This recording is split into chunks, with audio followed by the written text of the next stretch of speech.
সাধারণ সভায় প্রথম পর্যায়ে বাণিজ্যিক অধিবেশন অনুষ্ঠিত হয়। বাণিজ্যিক অধিবেশনে ব্যবসায়ীদের বিভিন্ন সমস্যা, অভাব, অভিযোগ ও দাবি দাওয়া নিয়ে আলোচনা হয়।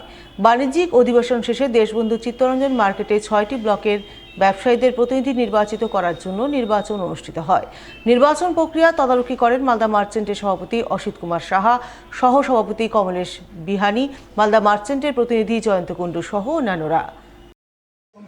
আজকে দেশবন্ধু মার্চেন্ট অ্যাসোসিয়েশনের প্রথম ছিল বাণিজ্যিক অধিবেশন ফার্স্ট হাফে, তারপর দ্বিতীয় হাফে চলছে ভোট এবং দ্বিতীয় হাফে 6টা ব্লকের ভোট হচ্ছে। তার মধ্যে একটা ব্লকে কেউ দাঁড়ায়নি বলে সেই ব্লকে ভোট হচ্ছে না, 5টা ব্লকের ভোট হচ্ছে এবং এই ভোটটা পরিচালনা করছে মালদা মার্চেন্ট চেম্বার অফ কমার্সের। আজকে অধিবেশনে কি আলোচনা হবে? অধিবেশনে একটা বিভিন্ন পারস্পরিক ব্যাপারটা আলোচনা হচ্ছে, বিভিন্ন সুবিধা অসুবিধা সমস্ত কিছু আমরা আলোচনা